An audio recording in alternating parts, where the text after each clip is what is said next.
ప్రధాని మోదీ అధ్యక్షతన నీతి ఆయోగ్ 10వ కౌన్సిల్ సమావేశం ఈ రోజు జరగబోతోంది. సో దీనికి సంబంధించి ఆంధ్రప్రదేశ్ నుంచి మా ప్రతినిధి హరికృష్ణ దీని గురించి అప్డేట్స్ అనేది ఇస్తారు. హరికృష్ణ, చంద్రబాబు కూడా వెళ్ళబోతూ ఉన్నారు కదా, అంటే డిప్యూటీ సీఎం పవన్ కళ్యాణ్ కి ఎక్కువగా ప్రాధాన్యత ఇస్తూ ఉంటారు నరేంద్ర మోదీ. మరి ఇందులో తనకి ఇన్విటేషన్ రాలేదా ఏంటి?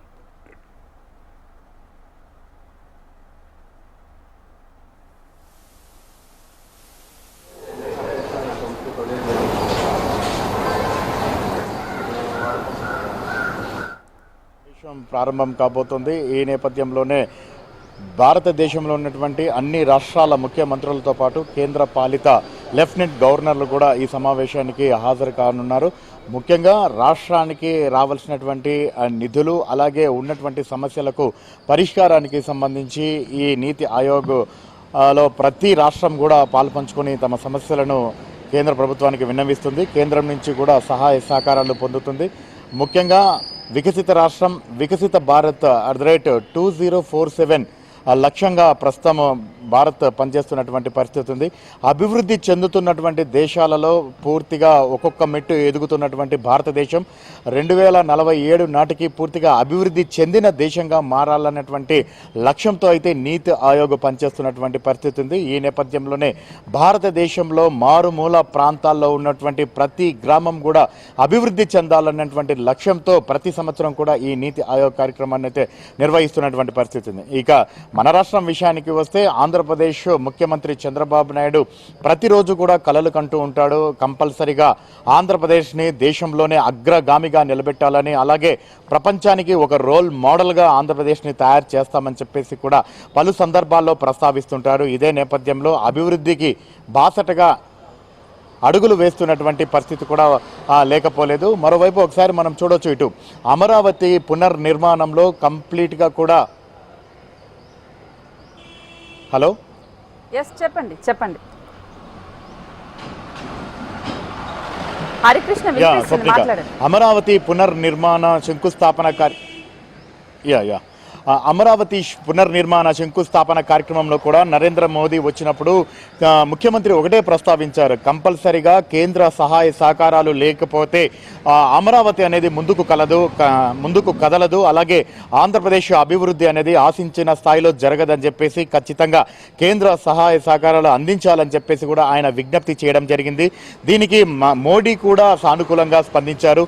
మరోవైపు కొద్దిగా కేంద్రం నుంచి సహాయం అందుతూ వస్తుంది. అయితే 2014 అలాగే 2019 కానీ కూటమి ప్రభుత్వం అధికారంలో ఉన్నప్పటికీ ఆశించిన స్థాయిలో సహాయ సహకారాలు అందలేదన్నటువంటి ఆరోపణలు అయితే ఉండేవి. కానీ ఇప్పుడు ప్రస్తుతం కూటమి ప్రభుత్వంలో టీడీపీ అలాగే జనసేన ఇవన్నీ కీలకంగా ఉన్నటువంటి నేపథ్యంలో ఆంధ్రప్రదేశ్ అభివృద్ధి పైన కేంద్ర ప్రభుత్వం ప్రధానంగా దృష్టి సారించింది. కాబట్టి అనుకున్న లక్ష్యాన్ని కొద్దిగా నెరవేరుస్తూ ఆంధ్రప్రదేశ్ ప్రభుత్వం ఒక్కొక్క అడుగు ముందుకు వేస్తోంది. ఇదే నేపథ్యంలో రాష్ట్రంలో పలు పారిశ్రామిక పెట్టుబడులకు ఇటు కేంద్ర ప్రభుత్వం నుంచి సహాయ సహకారాలు అందుతున్నటువంటి పరిస్థితులు కూడా లేకపోలేదు. ముఖ్యంగా గ్రీన్ ఎనర్జీ పైన ప్రత్యేకంగా దృష్టి సారించింది.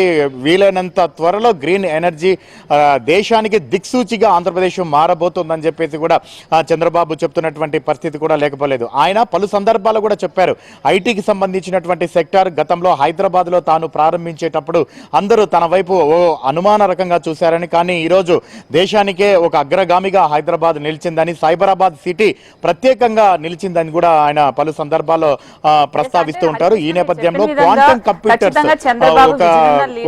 మనకు తెలిసిందే, బట్ ఇప్పుడు మెయిన్ గా ఈ నీతి ఆయోగ్ లో దేనిపైన ఎక్కువగా ఫోకస్ గా మాట్లాడే అవకాశం ఉంటుంది?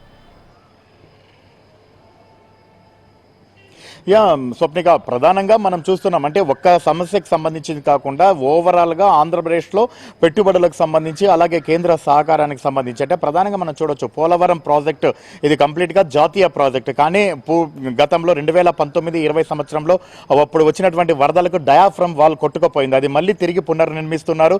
ఈ సంవత్సరం డిసెంబర్ కల్లా దాన్ని పూర్తి చేసే విధంగా ఒక నిర్దేశించుకున్నారు. కానీ దానికి సంబంధించి కేంద్ర ప్రభుత్వం పూర్తిగా నిధులు విడుదల చేయాలి. సో దాని గురించి ప్రస్తావించేటటువంటి అవకాశం ఉంది. మరోవైపు ఇటు రైల్వేస్ ప్రాజెక్టుకు సంబంధించి రవాణా, ఎందుకంటే ఏదైనా రవాణా అనేది సౌకర్యంగా ఉంటేనే చాలా వరకు కూడా పరిశ్రమలు మన వరకు వస్తాయి. సో ఉపాధి ఉద్యోగ అవకాశాలు పెరుగుతాయి. సో రైల్వే ప్రాజెక్టు గురించి కూడా ఆయన విజ్ఞప్తి చేసే అవకాశం ఉంటుంది. ఇటు ఇంకా వైజాగ్ అలాగే ఉత్తరాంధ్ర ఈ ప్రాంతంలో కంప్లీట్గా ఐటీ హబ్గా డెవలప్మెంట్ చేయాలి.